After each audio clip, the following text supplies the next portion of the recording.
الحمدللہ رب العالمین والصلاة والسلام علی رسولہ الکریم وعلی آلہ واصحابہ اجمعین، اما بعد فاعوذ باللہ من الشیطان الرجیم، بسم اللہ الرحمن الرحیم۔ یا ایہا الذین آمنوا کتب علیکم الصیام کما کتب علی الذین من قبلکم لعلکم تتقون۔ بسم اللہ الرحمن الرحیم۔ رب اشرح لی صدری ویسر لی امری واحلل عقدۃ من لسانی یفقہوا قولی۔ عزیز سامعات، میں آپ سبھی کا تہہ دل سے خیر مقدم کرتی ہوں۔ السلام علیکم ورحمۃ اللہ وبرکاتہ۔ جیسا کہ آپ سبھی کے علم میں ہے کہ آج کے ہمارے سیمینار کا عنوان ہے آمد رمضان۔ میری گفتگو مبنی ہوگی انشاءاللہ تعالی رمضان کی اہمیت و فضیلت پر۔ میں اپنی گفتگو کی شروعات ایک شعر سے کرنا چاہوں گی۔ یہ ٹھنڈی ہوا نہیں استقبال ہے اس مہینے کا، یہ ٹھنڈی ہوا نہیں استقبال ہے اس مہینے کا، جس کی آمد سے پہلے دوزخ بھی ٹھنڈی ہو جاتی ہے۔ دل میں پھر سے خوشیوں کا پیغام آ رہا ہے، مبارک ہو مومنوں پھر سے رمضان آ رہا ہے۔ رمضان کا مہینہ ہر سال کی طرح پھر سے ہمارے درمیان بس آنے ہی والا ہے۔ رمضان کا مہینہ کتنا بڑا موقع ہے، کتنی بڑی نعمت ہے ایمان والوں کے لیے۔ سال بھر اللہ تعالی نے ہمیں الگ الگ طرح کے ماحول دیے۔ مثلاً جمعہ کا دن پورے ہفتے میں اپنے آپ میں ایک مقام رکھتا ہے۔ سال بھر میں اللہ تعالیٰ نے ہمیں رمضان جیسا مہینہ بھی دیا، جو اسلامی کیلنڈر کا نواں مہینہ ہے، جسے تمام مہینوں سے افضل قرار دیا گیا۔ ماہ صیام نزول قرآن کا مہینہ، اللہ تعالیٰ کی خاص رحمتوں اور برکتوں کا مہینہ، فراقی رزق کا مہینہ، جنت حاصل کرنے اور جہنم سے آزادی حاصل کرنے کا مہینہ۔ ماہ رمضان ساری دنیا کے مسلمانوں کے لیے ذکر و فکر، تسبیح و تحلیل، تلاوت و نوافل، صدقہ و خیرات، گویا ہر قسم کی عبادت کا ایک عالمی موسم بہار ہے، جس سے ہر مسلمان اپنے اپنے ایمان اور تقوی کے مطابق پہاڑ جیسی نیکیاں کر کے اپنے ایمان، اپنے دل کو سکون اور آنکھوں کو ٹھنڈک مہیا کرتا ہے۔ اور کیا آپ جانتے ہیں کہ یہ لفظ رمضان کیسے پڑا؟ عربک میں اس کا روٹ ورڈ ہوتا ہے را میم واد رمد، جس کا مطلب ہوتا ہے جھلسا دینا، جلا دینا۔ اور یعنی کہ رمضان کا مطلب ہوتا ہے، رمضان وہ مہینہ ہے کہ انسان کے گناہوں کو جلا کر رکھ دیتا ہے۔ تاریخ شہادت ہے کہ حق و باطل کی پہلی فیصلہ کن جنگ اسی رمضان المبارک میں ہوئے، اور حق و باطل کو ممتاز کر دینے والا مبارک دن جسے قرآن نے یوم الفرقان کے نام سے کہا ہے۔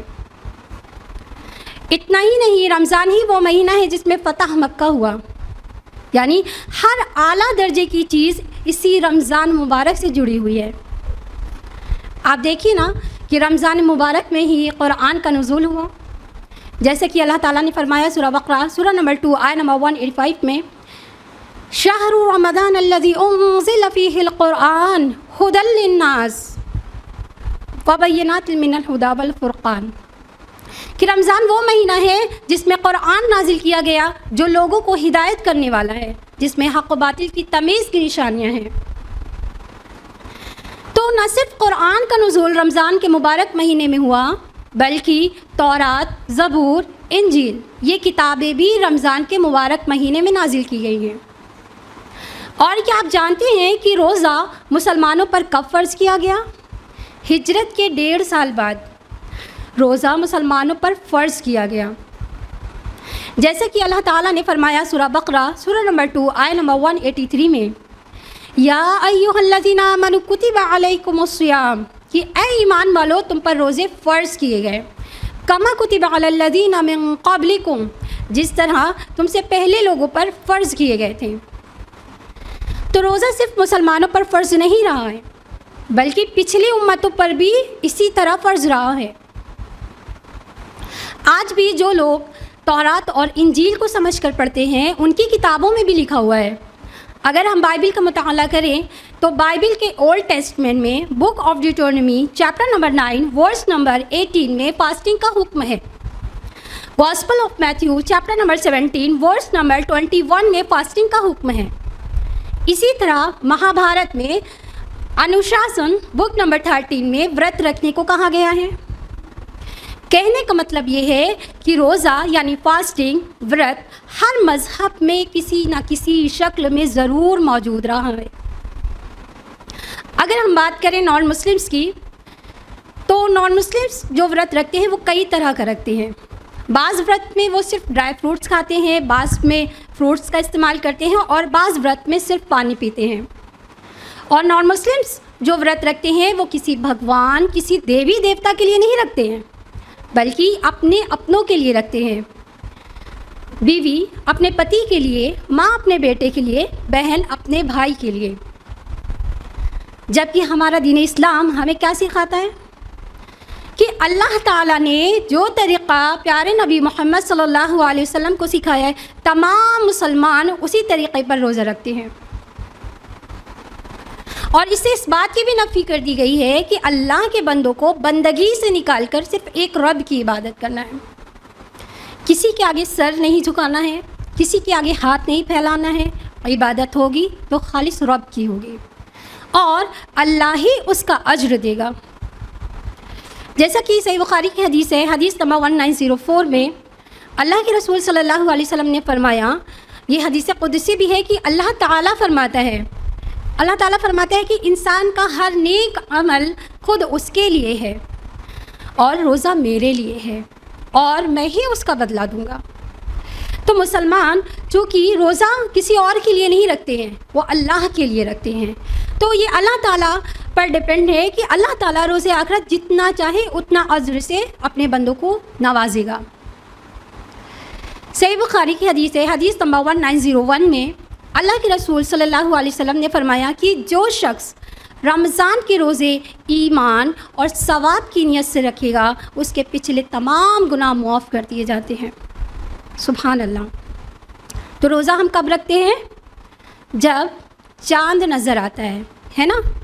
حضرت عبداللہ بن عمر رضی اللہ تعالیٰ عنہ سے روایت ہے کہ اللہ کے رسول صلی اللہ علیہ وسلم نے فرمایا کہ چاند دیکھے بغیر رمضان کے روزے شروع نہ کرو اور چاند دیکھے بغیر رمضان ختم نہ کرو. اگر مطلع یعنی ابر آلودہ ہو تو مہینے کے 30 دن پورے کر لو. یہ صحیح بخاری کی حدیث تھی, حدیث نمبر 1906. تو ہم روزہ کب رکھتے ہیں؟ جب چاند نظر آتا ہے نا. اور وقت کب شروع ہوتا ہے؟ صبح صادق سے پہلے غروب آفتاب تک. ان تمام حلال چیزوں سے رکے رہنا جن جن چیزوں سے اللہ نے ہمیں منع فرمایا ہے. تو جب اللہ تعالیٰ نے روزے کی حالت میں ہمیں تمام حلال چیزوں سے منع فرما دیا ہے تو حرام کا تو تصور بھی نہیں کر سکتے. کیا ہمیں روزے کی حالت میں بھوک اور پیاس لگتی ہے تو ہم کچھ بھی کھا لیتے ہیں یا پی لیتے ہیں؟ ایسا کرتے ہیں کیا؟ نہیں کرتے. کتنی بھی شدت کی گرمی ہو, بھلے ہی ہمارا گلا پیاس سے خشک ہو رہا ہو, لیکن ہم اپنے گلے سے پانی کا ایک گھونٹ تک نہیں اتارتے ہیں کیونکہ ہمیں ڈر ہے.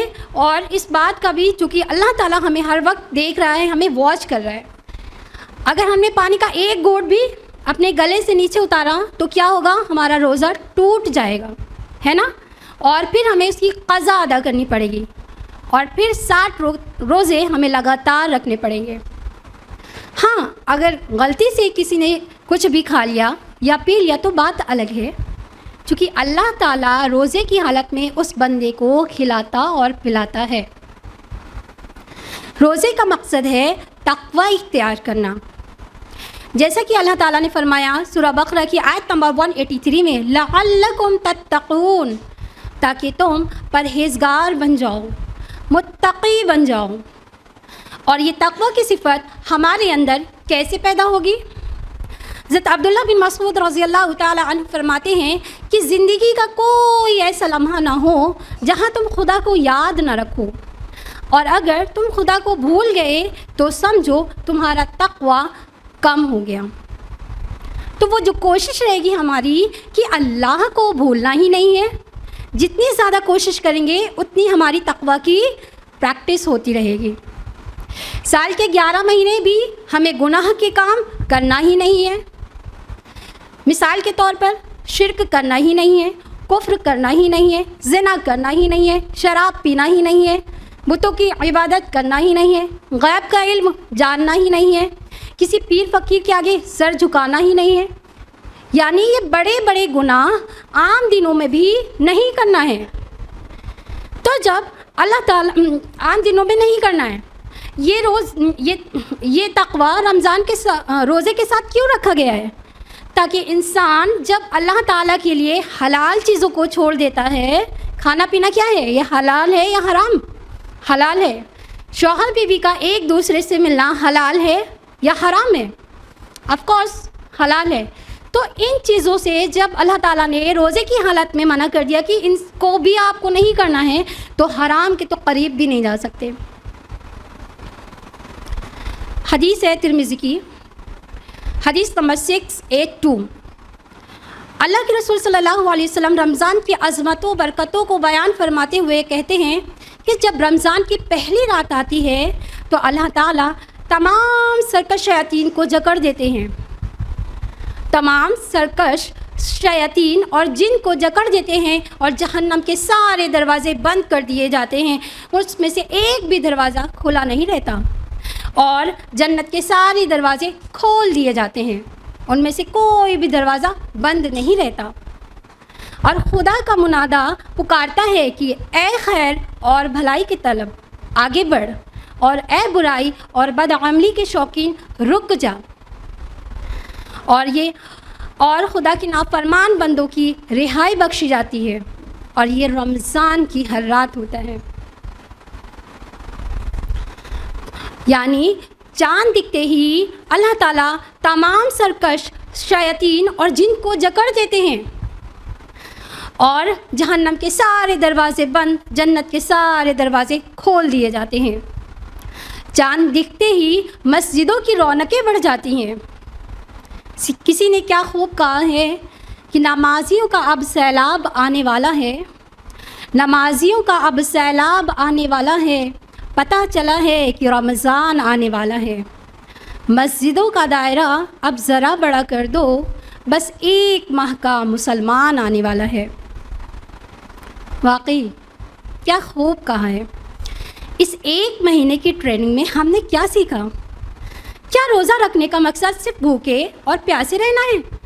ہم نے روزہ تو رکھ لیا، لیکن ہماری زندگیوں میں کوئی تبدیلی نہیں آئی۔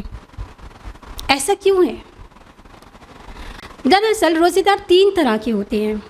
ایک وہ لوگ ہوتے ہیں جن کے لیے یہ مہینہ نہایت ہی عبادت کا مہینہ، ذکر کا مہینہ اور رحمت و برکتوں کا مہینہ ہوتا ہے۔ جو گناہ، جو لغزشیں، جو کوتاہیاں، جو گناہ ان کے 11 مہینے میں ہوتے ہیں، وہ اس 1 مہینے میں اپنی رب کے آگے رو کر، گڑ گڑا کر، اپنی مغفرت کرا کے جنت کے مستحق بن جاتے ہیں۔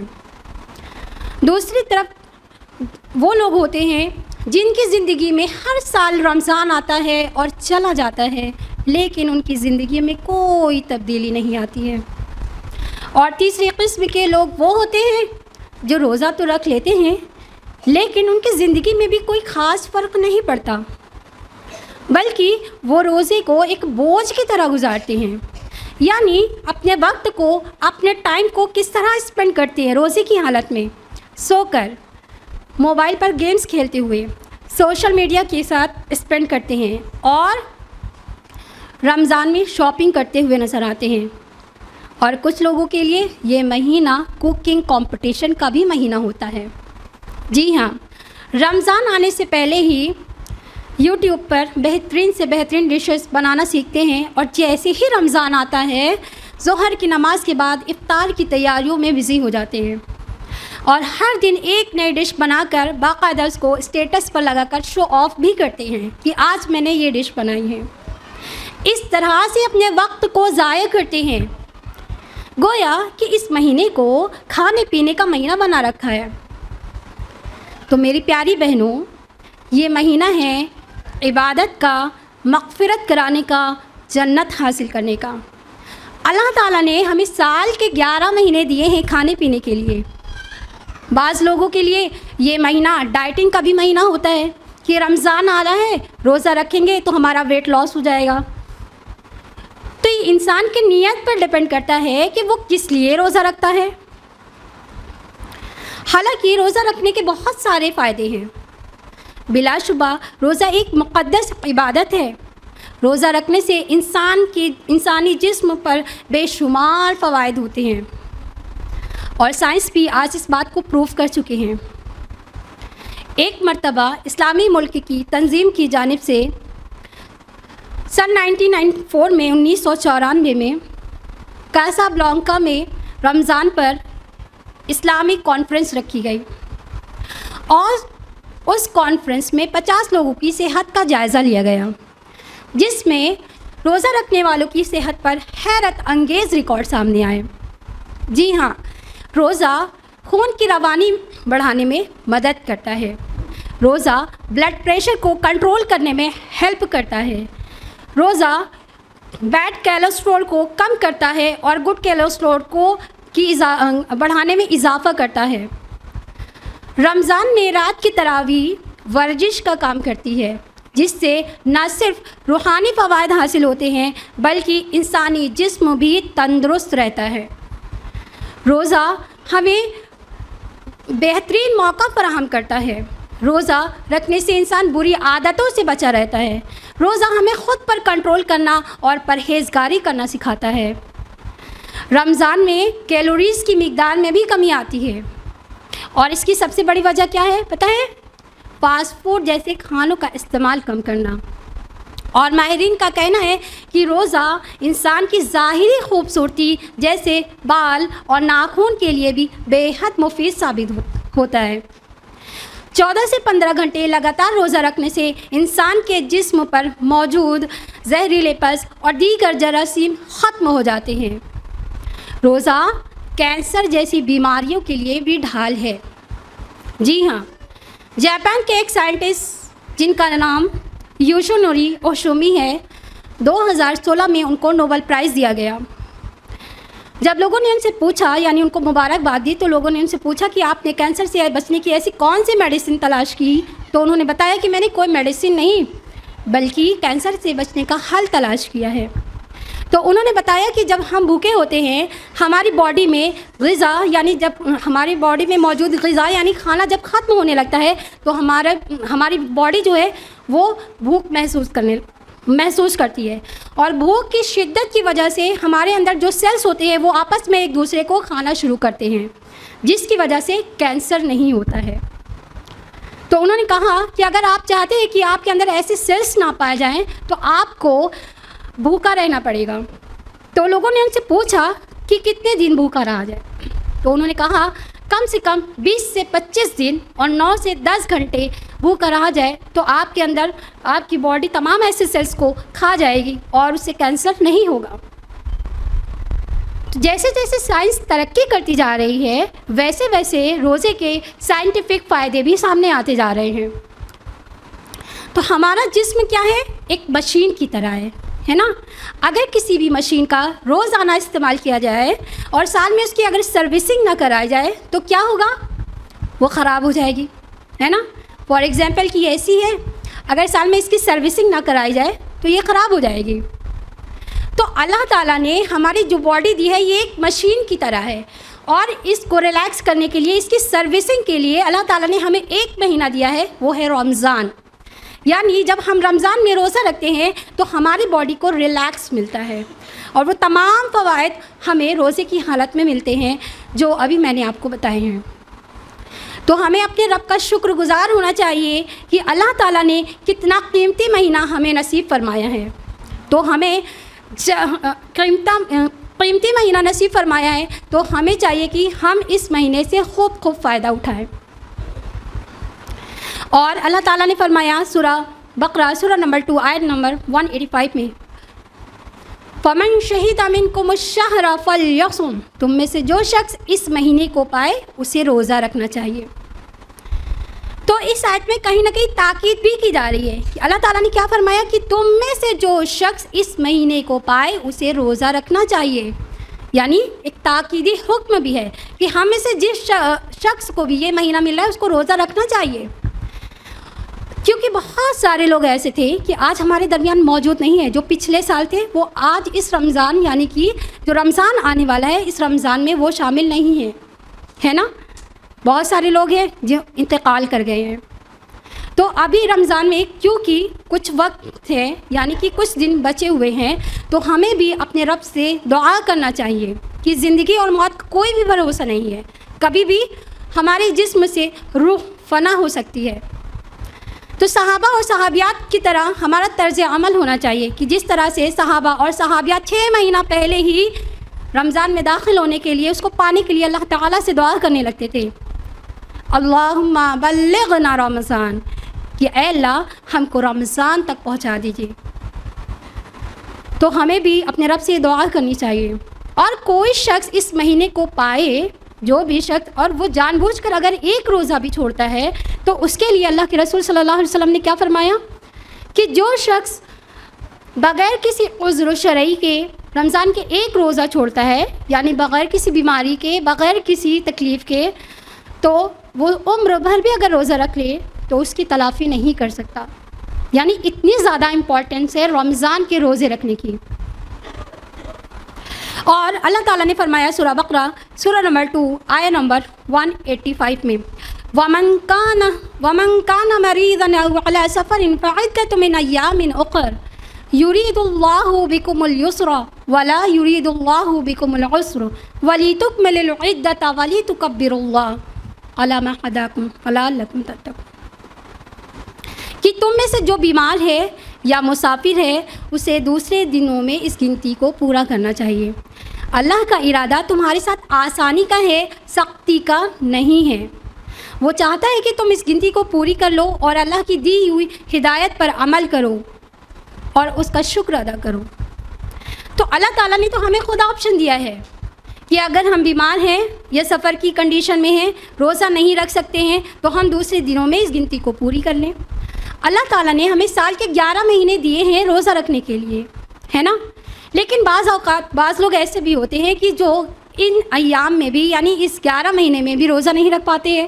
جیسے بہت ضعیف العمر لوگ ہوتے ہیں، اور کچھ لوگوں کو ایسی بیماری ہوتی ہے کہ سال کے 11 مہینے بھی وہ روزہ نہیں رکھ پاتے ہیں. تو ان کے لیے اللہ تعالیٰ نے کیا فرمایا سورہ بقرہ کی آیت نمبر 184 میں وَعَلَى الَّذِينَ يُطِيقُونَهُ فِدْيَةٌ عَلَىٰ طَعَامِ الْمِسْكِينِ، کہ تم میں سے جو شخص روزہ نہیں رکھ سکتا ہے تو اسے فدیے میں ایک مسکین کو کھانا کھلانا ہے.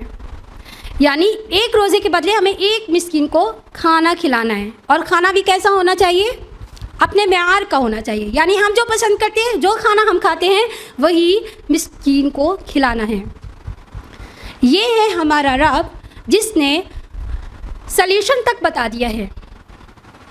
اگر اللہ تعالیٰ چاہتا تو اس کا سلیوشن نہیں بتاتا، ہے نا. ہمیں روزہ رکھنا ہے تو ہر حال میں رکھنا پڑتا، چاہے ہم بیمار ہوتے یا سفر کی حالت میں ہوتے. جس طرح سے نماز کا حکم ہے کہ ہم چاہے بیمار ہو یا سفر کی حالت میں ہیں، نماز پڑھنی ہے تو پڑھنی ہے. پچھلے سیمینار میں ہم نے ڈیٹیل سے صلاح کے بارے میں جانا ہے. تو اللہ تعالیٰ کا ارادہ ہمارے ساتھ آسانی کا ہے، سختی کا نہیں ہے. اور روزے داروں کے لیے تو اللہ تعالیٰ نے خوشخبری بھی سنائی ہے. صحیح بخاری کی حدیث ہے، صحیح بخاری حدیث نمبر 1782.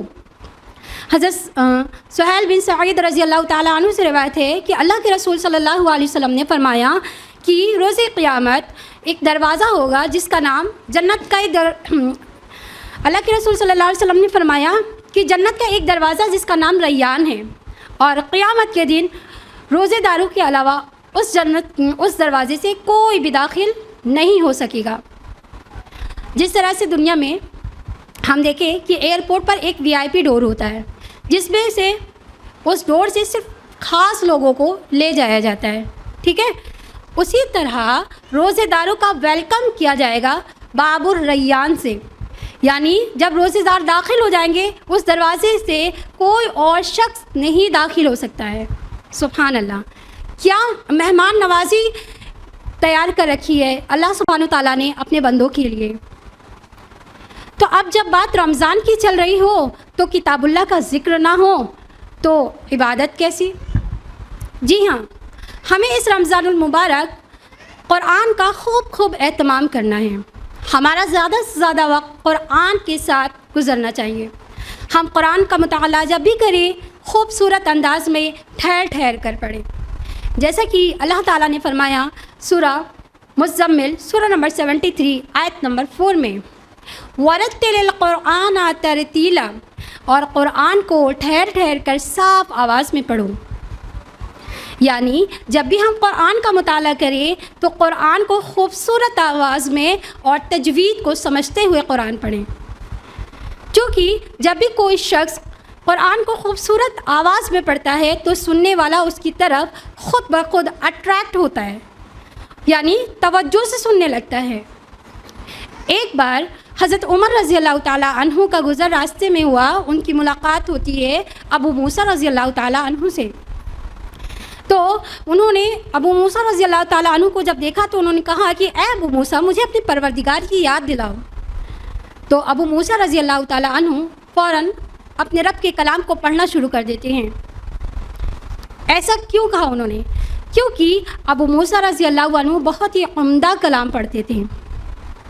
تو اس مبارک مہینے میں ہمیں صرف تذکر ہی نہیں کرنا ہے بلکہ تدبر بھی کرنا ہے نا، جیسا کہ اللہ تعالیٰ نے فرمایا سورہ صاد سورہ نمبر 38 آیت نمبر 29 میں، کتاب انزلناہ الیک مبارک لیدبروا آیاتہ ولیتذکر اولو الالباب، کہ جو کتاب ہم نے آپ کی طرف نازل کی ہے وہ بہت ہی برکت والی ہے تاکہ لوگ اس کی آیتوں پر غور و فکر کریں اور عقل مند اس سے نصیحت حاصل کریں۔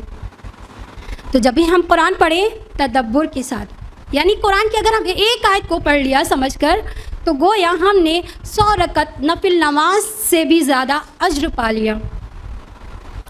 یعنی اتنی اہمیت اور فضیلت ہے ایک آیت کو سمجھ کر پڑھنا۔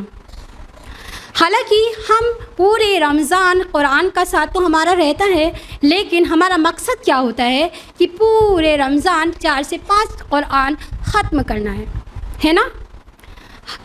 جبکہ ہم سال کے 11 مہینے تو قرآن چھوتے ہی نہیں، افسوس کے ساتھ۔ یا تو قرآن کا استعمال میت پر پڑھنے کے لیے یا پھر قسم کھانے کے لیے استعمال کرتے ہیں، لیکن جیسے ہی رمضان شروع ہوتا ہے ایک کمپٹیشن شروع ہو جاتا ہے اور بس ختم قرآن کی دوڑ لگ جاتی ہے۔ کسی نے کیا خوب کہا، بے زباں کو جب وہ زباں دیتا ہے، بے زباں کو جب وہ زباں دیتا ہے، پڑھنے کو پھر وہ قرآن دیتا ہے، بخشنے پہ آئے امت کے گناہوں کو، تحفے میں گناہ گاروں کو رمضان دیتا ہے۔ تو اللہ تعالیٰ نے ہمیں یہ بہترین موقع دیا ہے، یعنی جو رمضان آنے والا ہے یہ بہت بہترین موقع ہے، ہم اپنا زیادہ سے زیادہ وقت قرآن کے ساتھ گزاریں، اپنی لائف کو چینج کریں قرآن کے ذریعے، قرآن کا خوب ساتھ لیں۔ جس طرح سے اللہ کے رسول صلی اللہ علیہ وسلم، کیونکہ اس مبارک مہینے میں جبرائیل علیہ السلام آپ صلی اللہ علیہ وسلم کو 2 بار قرآن کا دور کراتے تھے، کیونکہ یہ وہی کتاب ہے جو دنیا میں بھی عزت اور سربلندی عطا فرماتا ہے اور جنت میں بھی ہمارا ساتھی ہوگا۔ اب ہم بات کرتے ہیں اس مہینے کے ایک اہم پوائنٹس کی طرف، یعنی وہ ہے انفاق فی سبیل اللہ، مینس کہ اللہ کی راہ میں خرچ کرنا۔ یعنی اس رمضان المبارک ہمیں اللہ کی راہ میں خوب صدقہ و خیرات کرنا ہے، خوب اپنے مال کو خرچ کرنا ہے۔ ایک مرتبہ اللہ کے رسول صلی اللہ علیہ وسلم عصر کی نماز پڑھنے کے بعد فوراً گھر تشریف لے جاتے ہیں اور پھر کچھ دیر کے بعد باہر نکلتے ہیں، تو صحابہ نے اس کا سبب پوچھا تو اللہ کے رسول صلی اللہ علیہ وسلم نے فرمایا کہ سونے کی ایک ڈلی گھر میں رہ گئی تھی، میں نے مناسب نہ سمجھا کہ رات آئے اور گھر میں ہی رکھی رہے، تو اس لیے میں نے اس کو مستحقین میں تقسیم کرایا۔ یعنی اللہ کے رسول صلی اللہ علیہ وسلم اس رمضان مبارک یعنی رمضان کے مہینے میں بہت زیادہ ہی صدقہ و خیرات کرنے لگتے تھے، بہت زیادہ صدقہ، یعنی ان کی سخاوت بہت زیادہ بڑھ جایا کرتی تھی رمضان مبارک کے مہینے میں، عام دنوں سے زیادہ۔ حضرت انس رضی اللہ تعالیٰ عنہ فرماتے ہیں کہ اللہ کے رسول صلی اللہ علیہ وسلم نے فرمایا کہ صدقہ و خیرات خدا کے غضب کو ٹھنڈا کرتا ہے اور بری موت سے بچاتا ہے۔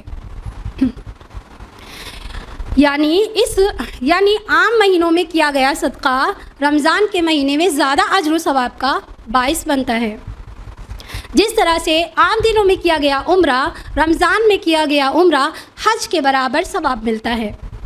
یہ حدیث ہے صحیح بخاری کی حدیث نمبر 1782۔ یعنی ہمیں خوب صدقہ و خیرات کرنا ہے رمضان المبارک کے مہینے میں۔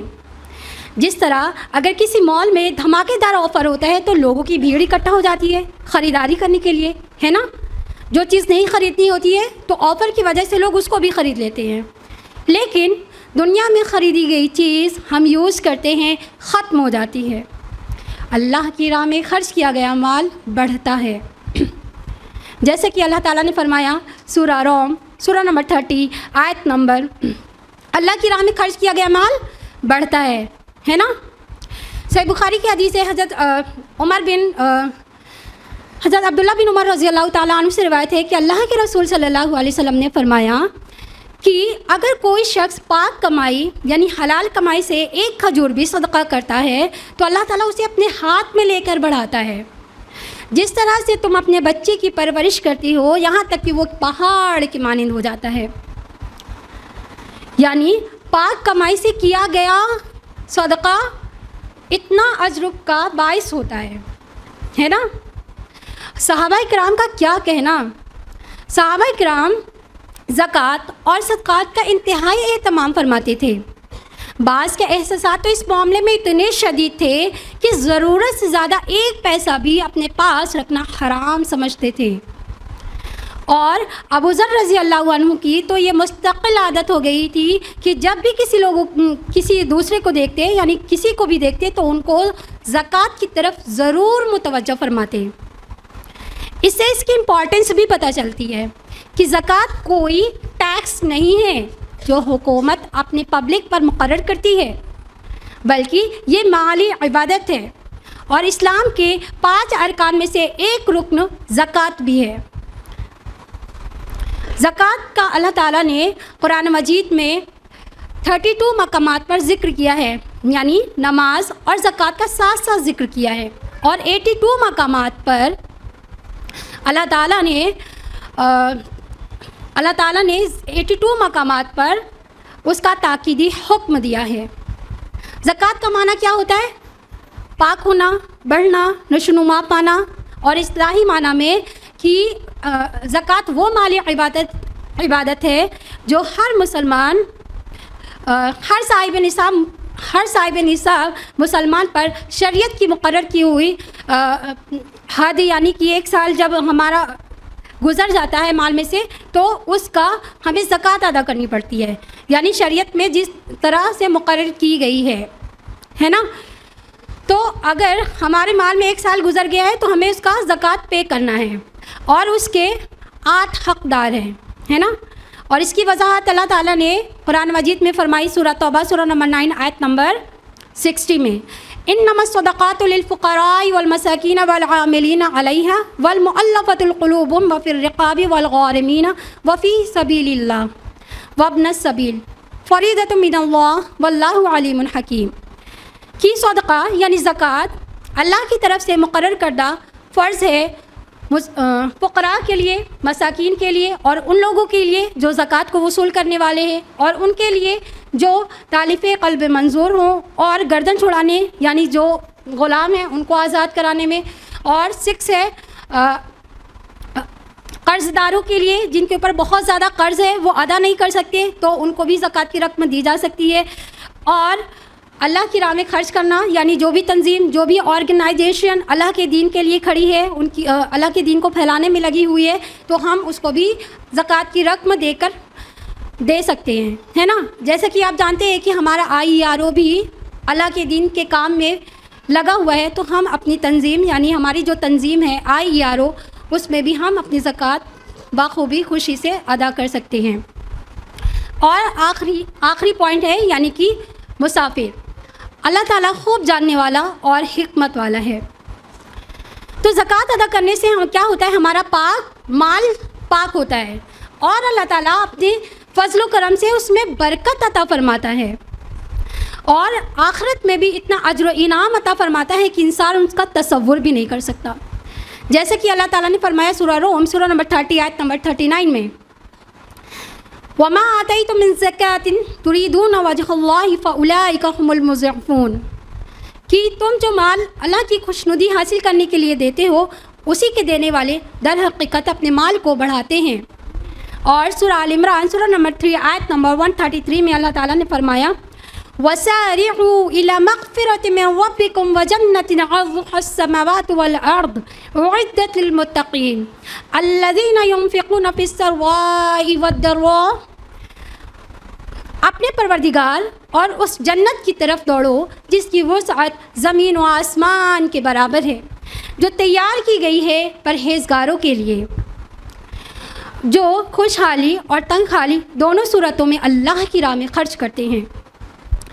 تو جو لوگ، یعنی یہاں پر یہ مومنین کی صفت بیان کی جا رہی ہے کہ جو خوشحالی میں بھی اور تنگ حالی میں دونوں صورتوں میں اللہ کی راہ میں خرچ کر کے اپنے آپ کو جنت کے مستحق بنا لیتے ہیں.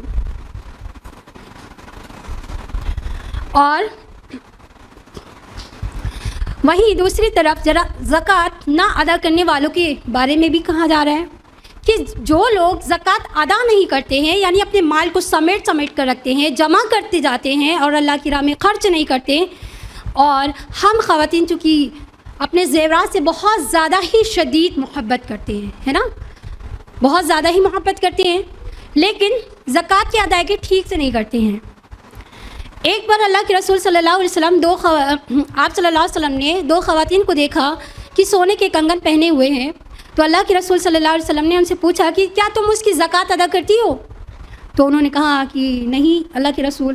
تو آپ صلی اللہ علیہ وسلم نے فرمایا کہ کیا تمہیں یہ منظور ہے کہ روز آخرت آگ کے کنگن پہنا جائیں؟ تو انہوں نے کہا کہ یا رسول اللہ ہرگز نہیں.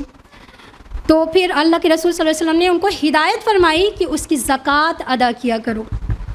وہیں دوسری طرف زکوٰۃ نہ ادا کرنے والوں کے بارے میں اللہ تعالیٰ نے قرآن میں آیت فرمائی، سورہ توبہ سورہ نمبر 9 آیت نمبر 34-35 میں، کہ جو لوگ اپنے مال کو، یعنی جو لوگ سونے اور چاندی کو جمع کر کے رکھتے ہیں اور اپنے مال کو خرچ نہیں کرتے، ان کو دردناک عذابوں کی بشارت دے دیجیے.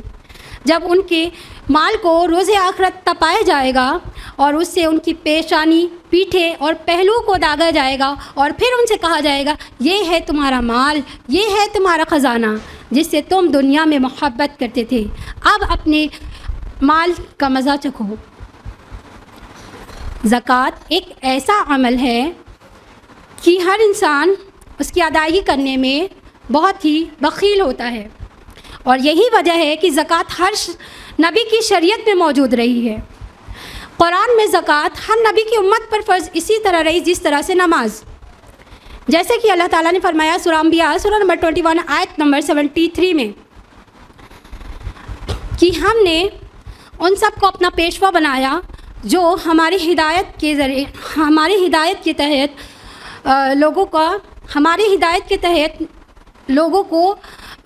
لوگوں کو نیک کام کا حکم دیتے ہیں، اور وہی کے ذریعے ہم نے ان کو حکم دیا کہ نماز کا اہتمام کرے اور زکوٰۃ دینے کی ہدایت فرمائی، اور یہ سب ہمارے عبادت گزار بندوں میں سے تھے.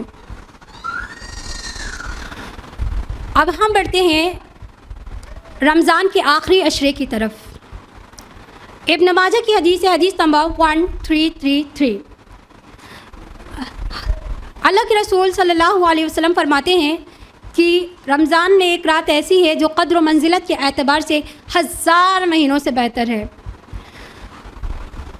جو شخص اس کی سعادت حاصل کرنے سے محروم رہا وہ ہر بھلائی سے محروم رہا. اور اسی طرح اللہ تعالیٰ نے سورہ قدر میں فرمایا، سورہ قدر سورہ نمبر 97 آیت نمبر 1 سے 3 میں، اِنَّا أَنزَلْنَاهُ فِي لَيْلَةِ الْقَدْرِ. لیلۃ القدر وہ رات ہے جس میں اللہ نے قرآن نازل فرمایا. وَمَا أَدْرَاكَ مَا لَيْلَةُ الْقَدْرِ. تم کیا جانو کہ شب قدر کیا ہے؟ لیلۃ القدر خیر من الف الشہر. وہ 1000 مہینوں سے بہتر ہے. قدر کا 2 معنی ہوتا ہے. ایک معنی ہوتا ہے عظمت اور بزرگی، یعنی یہ وہ مہینہ ہے، یعنی قدر کی رات وہ رات ہوتی ہے جس میں ایک معنی ہوتا ہے عظمت اور بزرگی، اور ایک معنی ہوتا ہے فیصلہ کرنا، اندازہ کرنا، وقت معین کرنا۔ یعنی اس رات میں اللہ تعالیٰ تمام معاملات کے فیصلے صادر کرتے ہیں، حکم نازل فرماتے ہیں، اور ہر چیز کی تقدیر مقرر کی جاتی ہے۔ فرمایا یفرق فیہا امر حکیم، فیہا کل امر حکیم، فیہا یفرق کل امر حکیم، کہ اس رات میں تمام معاملات کے نہایت محکم فیصلے صادر کیے جاتے ہیں۔ تنزل الملائکۃ والروح فیہا بإذن ربہم من کل امر حکیم، کہ اس میں ملائکہ اور روح جبریل کا نزول ہوتا ہے جو اپنے رب کے حکم سے تمام امور انجام دینے کے لیے نازل ہوتے ہیں۔ اور اس کا دوسرا معنی جیسا کہ ابھی ہم نے بتایا کہ عظمت اور بزرگی ہوتا ہے، کہ لیلۃ القدر وہ رات ہے جس کو اللہ کے نزدیک بہت ہی عظمت اور بزرگی حاصل ہے۔ یعنی اس رات میں اللہ تعالیٰ نے قرآن جیسی کتاب نازل فرمائی، اس سے عظیم تر نعمت کا نہ انسان تصور کر سکتا ہے اور نہ آرزو۔ اسی خیر و برکت اور منزلت کے اعتبار سے اللہ نے اس کو 1000 مہینوں سے بہتر قرار دیا، اور اللہ کے رسول صلی اللہ علیہ وسلم نے فرمایا کہ لیلۃ القدر کو رمضان کی آخری طاق راتوں میں تلاش کرو۔ صحیح بخاری کی حدیث ہے، حدیث نمبر 2017۔ اور وہ طاق راتیں کون کون سی ہے؟ 21ویں، 23ویں، 25ویں، 27ویں، 29ویں، ہے نا؟ ان 5 راتوں میں ہمیں ایک رات ملی ہے قدر کی رات، لیکن ہمیں اہتمام 5 راتوں کا کرنا ہے، اس میں سے ایک قدر کی رات ہے۔ اور اس مبارک رات میں اللہ کے رسول صلی اللہ علیہ وسلم بہت ہی زیادہ ایکٹیو ہو جاتے تھے، بہت زیادہ ذکر کرتے تھے، اور اپنے امت کو بھی اس میں کہا ہے کہ بہت زیادہ ترغیب دیتے ہوئے فرمایا کہ مطلب ذکر و اذکار کرتے ہوئے فرمایا کہ لیلۃ القدر وہ رات ہے جس میں ملائکہ کے جھنڈ یعنی گروپ اترتے ہیں زمین پر، اور ہر اس شخص کے لیے جو بندہ کھڑا ہو کر یا بیٹھ کر اللہ کے ذکر میں، اللہ کی عبادت میں مشغول رہتا ہے۔ تو یعنی کہ قدر کی رات وہ رات ہے کہ اس میں فرشتوں کا نزول اس قدر ہوتا ہے کہ زمین تنگ پڑ جاتی ہے، اس قدر فرشتے نازل ہوتے ہیں۔ اور ہمیں اس رات میں بہت زیادہ ہی ذکر کرنا ہے، اللہ کی عبادت کرنی ہے، نفل نماز کا بہت زیادہ اہتمام کرنا چاہیے، قرآن کا خوب ساتھ لینا ہے۔ اور ایک خاص چیز ہے دعا، ہمیں دعا کا بہت زیادہ اہتمام کرنا ہے، اور وہ دعا اللہ کے رسول صلی اللہ علیہ وسلم نے ہمیں سکھائی ہے۔ حدیث ہے ترمذی کی جلد نمبر 2، حدیث نمبر 686۔ حضرت عائشہ رضی اللہ تعالیٰ فرماتی ہیں، حضرت عائشہ رضی اللہ تعالیٰ عنہ فرماتی ہیں کہ اللہ کے رسول صلی اللہ علیہ وسلم نے فرمایا کہ وہ دعا ہے اللہم انکا عفو تحب العفو فاعف عنی، اے اللہ تو معاف کرنے والا ہے، معافی کو پسند کرتا ہے، بس تو مجھے معاف فرما۔ اسی کے ساتھ ہی میں اپنی گفتگو یہیں پر ختم کرنا چاہوں گی ایک شعر کے ساتھ۔ مانگ لو گڑ گڑا کر خدا سے ابھی مغفرت سستی ہے، مانگ لو گڑ گڑا کر خدا سے ابھی مغفرت سستی ہے، کہتے ہیں کہ رمضان میں رب کی رحمت برستی ہے۔ وآخر دعوانا ان الحمد للہ رب العالمین، والسلام علیکم ورحمۃ اللہ وبرکاتہ۔